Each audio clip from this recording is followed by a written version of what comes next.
오늘 말씀 선포할 때 담대한 명이 임하길 축복합니다.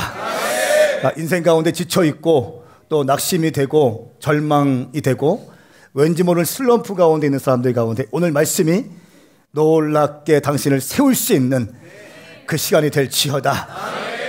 4장부터 오늘부터는 앵글이 싹 바뀝니다. 카메라 앵글이 바뀌어서 갑자기 고난의 시즌으로 싹 바뀝니다. 이때까지는 돌파했어요. 능력이 임했습니다. 그런데 카메라 앵글이 싹 바뀌면서 고난의 현장으로 싹 바뀌어요. 왜냐하면 이를 본 사람들이 베드로와 요한을 핍박하기 시작합니다. 더 놀라운 사실은 베드로와 요한은 그 핍박과 협박 가운데 움찔움찔하지 않고 도망치지 않고 담대하게 하나님 말씀을 선포한다는 사실. 오늘이 그 말씀입니다. 담대한 크리스찬이라고 하는 이름으로 그 말씀으로 하나님 말씀 선포하겠습니다.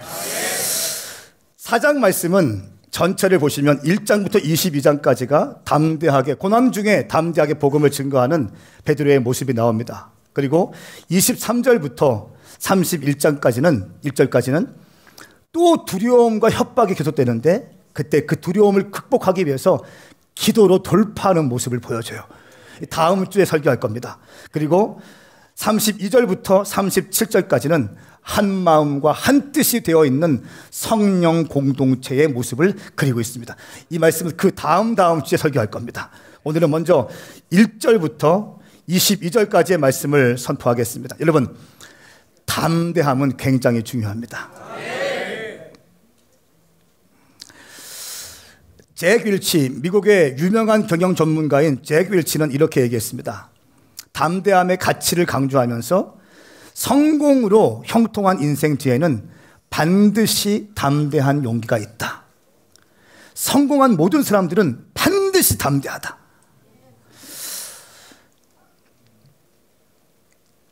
그리고 영국의 설교가 휘트필드는 이렇게 얘기했습니다. 당신에게 꿈이 있다면 결코 조급하게 서두르지 마십시오.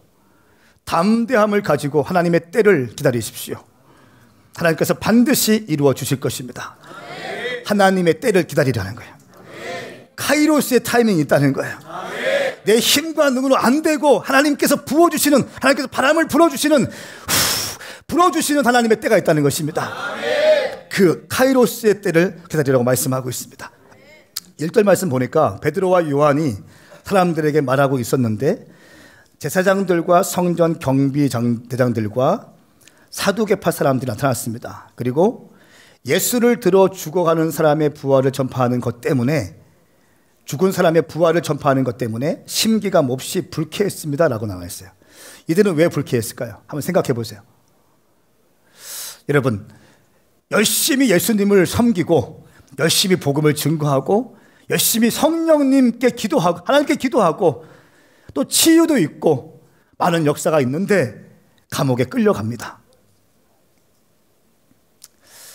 당신 가운데 열심히 주님을 신뢰했었고 열심히 주님을 따랐었고 내가 헌신도 하고 시간도 드리고 물질도 드렸고 내 젊음 드렸는데 최근 들어 왠지 감옥의 시즌으로 갇혀있는 듯한 느낌을 가지고 지쳐있는 사람이 있습니까? 오늘 이 말씀 듣는 가운데 당신을 위로하시고 격려하시는 하나님을 경험하시기 축복합니다. 감옥에서 어떤 소리를 듣는가? 4절 말씀의 소리를 들어요. 베드로가 선포한 말씀 가운데 말씀을 듣고 믿게 된 남자의 수가 5,000명쯤으로 늘어났습니다. 할렐루야. 처음에 설교할 때는 3,000명, 두 번째 설교할 때는 5,000명, 기름 부으심이 증가되고 있는 거예요. 이 소식을 감옥에서 들어요. 감옥에서 들어요. 감옥에서 듣고 베드로가 어떤 마음이 들었을까요? 뜨거운 눈물을 흘리면서 하나님을 경배했을까요? 내가 지금 감옥에 있지만 뜨거운 눈물을 흘리면서 살아계신 주님께 영광 찬송 올려드리는 베드로의 모습이 그려집니다. 여러분, 고난의 시즌 가운데서도요 하나님의 은혜를 맛볼 수 있어요. 광야의 시간에서 하나님을 맛볼 수 있어요. 광야는 먹을 것이 없고 목이 마르지만 그 목이 마르고 또 먹을 것이 없는 상황 가운데 하나님이 부어주시는 은혜가 있다는 거예요. 광야에 가야지만 주시는 은혜가 있다는 거예요. 광야에서 만나는 하나님이 있다는 것입니다. 광야에서 만나실 거예요. 깨어졌다고 해서 지쳐있지 마시고,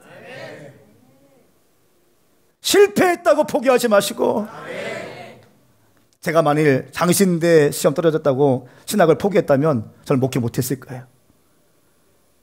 실패했을 때 얼마나 비참합니까? 그런데 포기하지 않고 약속을 믿고 나아가니까 은혜의 때가 또 있는 거예요. 감옥의 시간, 광야의 시간들. 여러분, 광야는요 도망치는 게 아니에요. 광야는 인내를 훈련받는 시간이에요. 광야는 인내를 훈련받는 시간이에요. 사랑하는 여러분 가운데 오늘 그냥 우리 교회 처음 오셔서 예배 드리시는 분들 가운데 갑자기 길을 지나가다 누가 피켓 들고 있어가지고 웰컴 홈 써 있어가지고 예쁜 형제자매들 써 있어가지고 그냥 마음 끌려서 왔다. 당신이 온 거 아니에요. 성령께서 당신이 이끌어 주셔서 이 자리에 있게 하신 거예요. 왜냐하면 이 말씀을 듣게 하기 위해서 힘내, 화이팅해, 괜찮아, 낙심하지 마, 잘 될 거야. 나를 신뢰해. 네가 처음 예수 믿을 때 그 뜨거웠던 그 믿음 다시 회복해야 돼. 할렐루야. 오늘 말씀 듣는 모든 주의 백성들 가운데 그 은혜가 부어질지어다. 부어질지어다. 5절부터 14절까지 말씀은 이제 감옥에서 나와서 종교 지도자들에게 핍박받고 공격받는 모습이 그려져 있습니다. 감옥에서 불러내어서 이제 사내들인 공회에서 신문하기 시작합니다. 5절 말씀 보니까 통치자들, 정치인들이죠. 정치인들과 장로들과 율법학자들, 많이 배운 사람들입니다. 똑똑한 사람들입니다.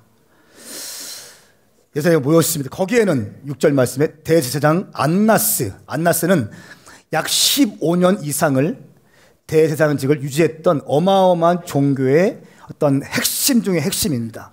이 안나스와 그리고 가야바, 요한, 알렉산더와 같은 대제사장 출신들이 그 자리에 딱 포진하고 있는 거예요. 똑똑한 사람들 다 모여 있는데, 당대 최고의 석학들이 다 모여 있는데, 그때 베드로가 얘기합니다. 성령 충만해서 얘기합니다. 오늘 여러분이 걷지 못하는 사람에게 일어난 선한 일을 내게 해명한다면 난 이렇게 말하겠습니까? 이 사람이 다 나와서 여러분에게 앞에 서게 된 것은 여러분이 십자가에 못 박았지만 하나님께서 죽은 사람 가운데 살리신 나사렛 예수의 이름으로 걷게 된 것입니다. 그 예수 당신들이 못 박았죠? 그런데 그 예수는 당신들이 건축자들이 버린 돌같이 버림받았지만 십자가에 못 박혀 죽임을 당했지만, 그러나 우리 하나님께서, 우리 주님께서 집 모퉁이에 모퉁이 뚫로 머릿돌로 세워주셨습니다. 할렐루야. 어떻게 이런 담대함이 있었을까요?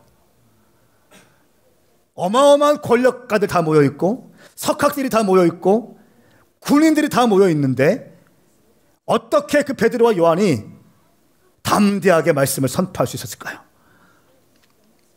8절 말씀이 키예요. 그때 베드로가 성령이 충만해. 여러분, 성령 받으면 담대할 수 있습니다.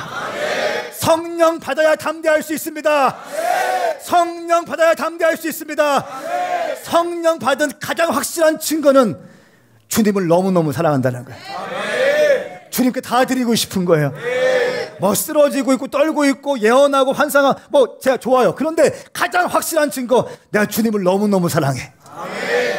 기도의 자리를 너무너무 사랑하고 예배 가운데 있어도 그냥 눈물만 철철철철 흘려내고, 또 한 가지 특징, 담대해져요. 환경과 상황이 아무것도 아닌 것처럼 보이게 되는 거예요. 그리고 말이 달라져요. 불평 없습니다. 의기소침 쭈뼛쭈뼛 없습니다. 성령 받으면 정확합니다. 정확하게 말할 수 있어요. 그건 아닙니다. 아, 그거는 괜찮습니다. 이거는 안 됩니다. 정확하게 얘기하는 거예요. 타협하지 않고 양다리 걸치지 않아요. 저는 선포합니다. 당신 가운데 성령의 충만하심이 오늘 예배 가운데 임할지어다. 부어질지어다. 베드로가 기가 막힌 표현을 씁니다. 이 예수님은 건축자들이 버린 돌이지만 집 모퉁이의 머릿돌이 되셨습니다. 모퉁이의 머릿돌이 되었습니다. 머릿돌은 뭐냐면 건축을 할 때 당대에는 벽돌로 건축을 지었어요. 건축을 했어요. 가장 먼저 놓는 것이 머릿돌이에요. 모퉁이의 머릿돌. 그리고 이 머릿돌 위에 또 돌을 쌓는 거예요. 그리고 이 돌 옆에 또 돌을 쌓는 거예요. 그리고 집을 지어가는 것입니다. 가장 중요한 돌인 거예요. 우리 주님께서 당신이 십자가에 못 박아 죽인 예수 그리스도를 통해서 구원의 방주와 같은 어마어마한 구원의 집을 완성하셨습니다. 할렐루야. 베드로가 기가 막힌 설교를 하고 있는 거예요.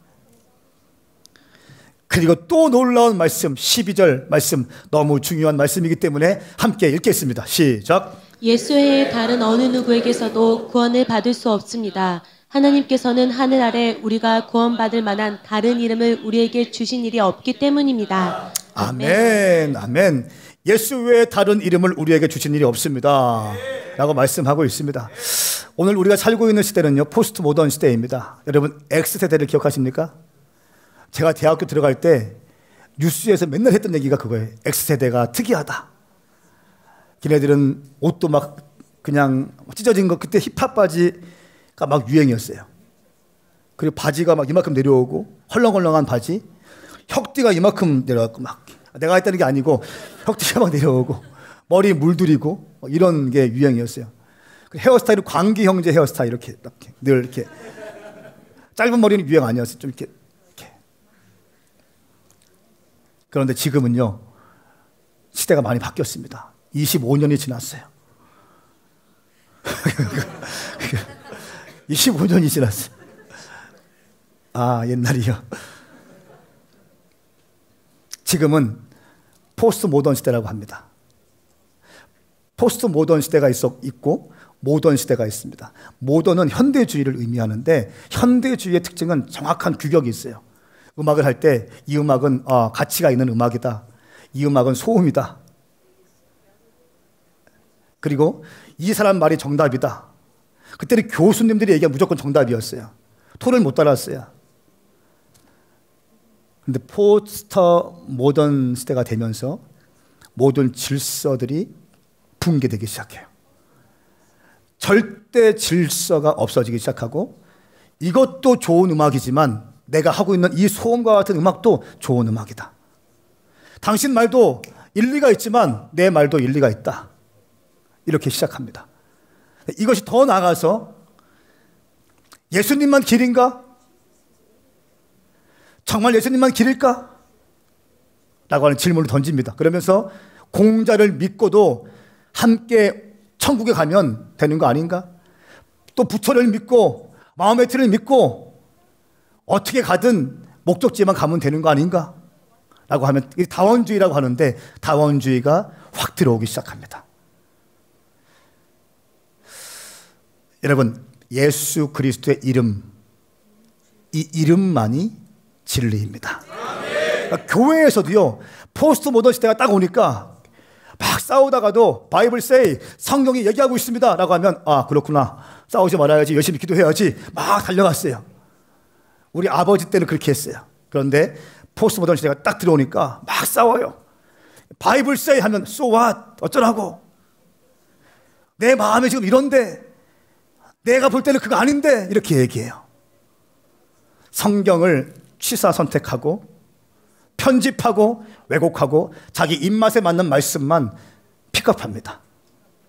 저는 축복하는 것은 우리 오메가 교회 성도들은 모두 다 진리 앞에, 아멘, 내 환경과 내 감정과 내 기분에 관계없이 오직 말씀 앞에 전적으로 굴복하시기를 예수님을 축복합니다. 사랑하는 여러분, 오늘 말씀에 의거해서 오직 예수 외에 다른 어느 누구에게도 구원을 받을 수 없다는 사실을 기억하시길 축복합니다. 예수님만이 길이고 진리고 생명인 거예요. 예수님만의 길이 구원의 통로인 줄 믿습니다. 다른 이름 덧붙일 필요 없습니다. 제임스도 그렇고 안상홍이도 그렇고 장길자도 그렇고 이만희도 그렇고 다 필요 없어요. 황성원도 아니에요. 오직 예수님이세요. 따라합시다. 예수님이면 충분하다. 예수님이면 충분하다. 아멘인가요? 이 말씀을 듣고 있던 종교 지도자들이 떨면서 이게 무슨 일인가? 평범한 이 베드로가 논리 있고 정확하고 믿음으로 선포하는 것을 보고 놀랍니다. 그래서 그들끼리 회의하기 위해서 잠깐 나가 있으라고 합니다. 그들 나가 있어. 그리고 자기들끼리 대책 회의를 하는 것을 볼 수 있습니다.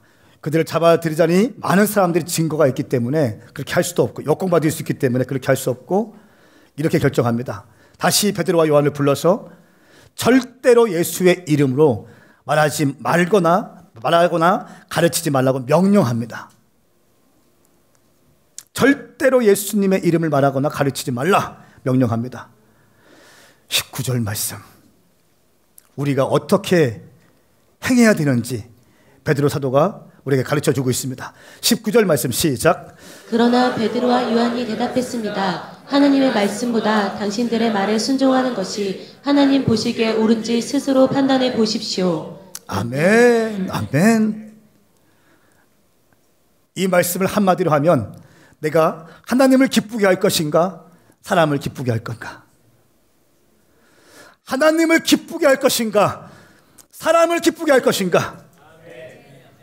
내 인생 가운데, 내 캠퍼스 생활 가운데, 내 회사 생활 가운데, 내 사업장에서, 내 가정에서 사람들의 비유를 맞추면서 사람들을 기쁘게 할 것인가, 하나님을 기쁘게 할 것인가? 숨어 있으면서 눈치 보면서 있을 것인가? 나는 예수에 중독된 사람입니다. 예수님이 나 같은 죄인을 위해서 십자가에 돌아가셨습니다. 나는 그 주님을 외치지 않을 수 없습니다. 그 주님이 내 인생의 최고의 가치이고 그 주님이 나를 살렸습니다. 나의 나된 것은 내 공로가 아니라 다 주님의 은혜입니다. 당신도 그 주님 믿고 싶지 않습니까?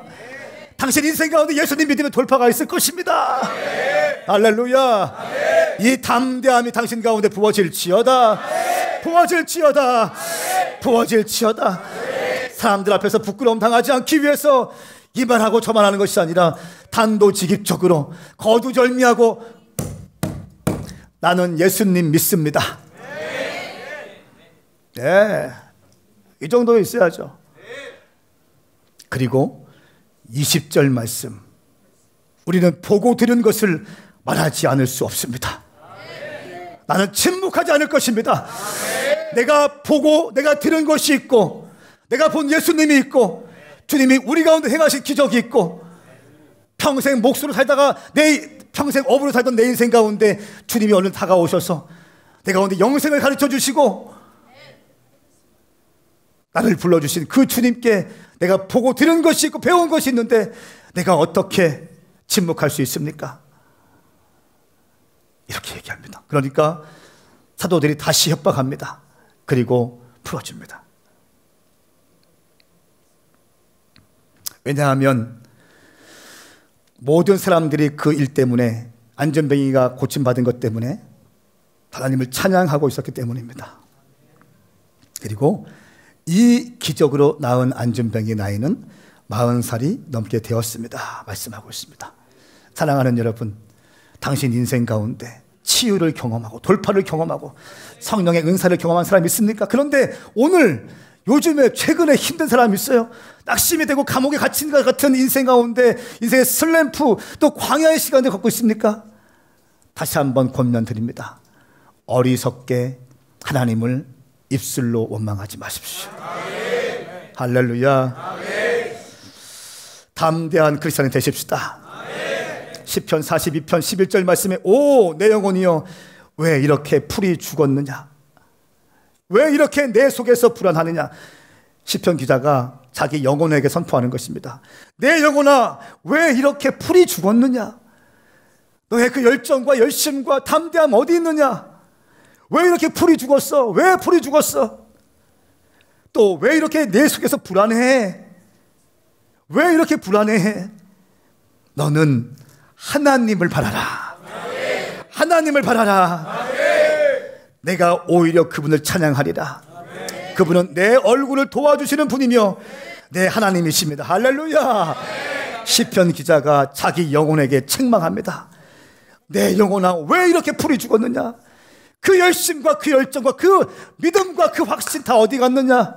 왜 이렇게 풀이 죽어 있어? 왜 이렇게 불안해해? 불안해하지 말고 하나님을 바라봐. 그럴 때 하나님께서 내 얼굴을 도와주시는 분이며 내 하나님이십니다 말씀하고 있습니다. 히브리서 10장 35절 말씀 함께 읽고 우리 기도했으면 좋겠습니다. 시작. 그러므로 여러분은 담대함을 버리지 마십시오. 이는 그 담대함이 큰 상을 가져오기 때문입니다. 아멘. 여러분, 어떤 경우에도 담대함을 버리지 마십시오. 성령 받은 사람의 특징, 담대하다고 말씀드렸어요. 담대합니다. 상황이 엉망이 되고 환경이 엉망이 돼도 담대합니다. 어깨 좀 피세요. 쫙. 좀 고만, 좀 이렇게 담대하게. 예. 담대하게. 그까짓 거 뭐 주님 살아계신데. 그까짓 거 뭐 주님 살아계신데. 우리 주님은 살아계신 주님이시고 어제나 오늘이나 영원히 동일하신 분이신데. 그까짓 거 뭐. 나는 말씀 신뢰하다가 죽으리라. 나는 말씀 신뢰하다가 죽으리라. 사람들 비유 맞추기 위해서 기웃기웃하지 않으리라. 내 인생 주님이 책임져 주시는 것이지 내 직장 상사 캠퍼스의 선배들이 하시는 것이 아니라 우리 주님이 책임져 주시는 것이고, 내가 주님 말씀 앞에 헌신할 때 우리 주님 내 가운데 새 힘을 부어주실 것이고 돌파를 주실 것이다. 아멘. 동의하십니까? 앞뒤자고 하이파이브 하세요. 그까짓 거 뭐 주님 계신데. 그까짓 거 뭐 주님 살아계신데.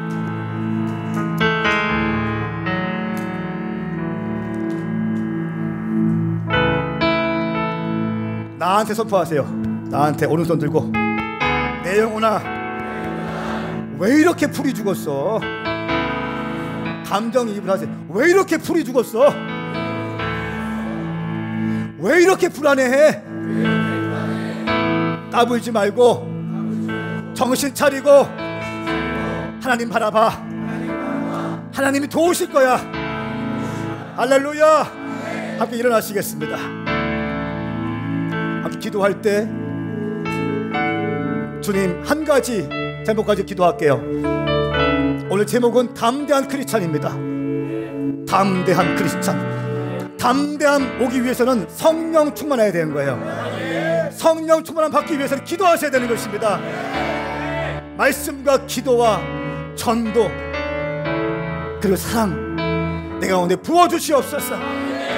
한 번뿐인 인생이에요. 여러분의 인생은, 여러분의 젊음과 여러분들의 새내기들은 한 번뿐인 시간입니다. 더 이상 돌아오지 않아요. 한 번뿐인 시간인데 이 시간 가장 멋지게 사용하시길 축복합니다. 나는 담대함 가운데 달려가리라. 거룩하신 성령님 내게 담대함을 부어주시옵소서. 용기를 부어주시옵소서. 우리 주의 이름 삼창에 치고 기도합시다.